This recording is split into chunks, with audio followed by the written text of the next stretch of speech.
പ്രതാപൻ എന്നറിയപ്പെടുന്ന രാംപ്രസാദിന്റെ അറസ്റ്റ് വഴി തുറന്നിരിക്കുന്നത് രാജ്യത്തെ വൻ അവയവ റാക്കറ്റുകളിലേക്കാണ്.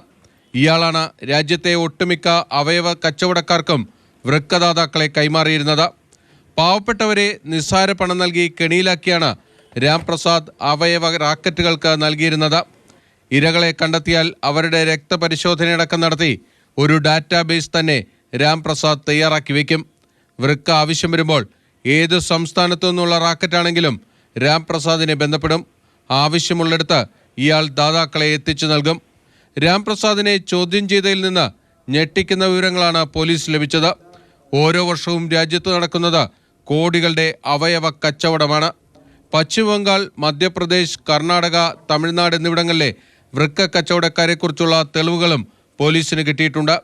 ഇവിടെ കേസെടുക്കാൻ കഴിയാത്തതിനാൽ ആ വിവരങ്ങൾ ബന്ധപ്പെട്ട സംസ്ഥാനങ്ങളിലെ പോലീസിന് കൈമാറാനാണ് എറണാകുളം റൂറൽ പോലീസിന്റെ തീരുമാനം.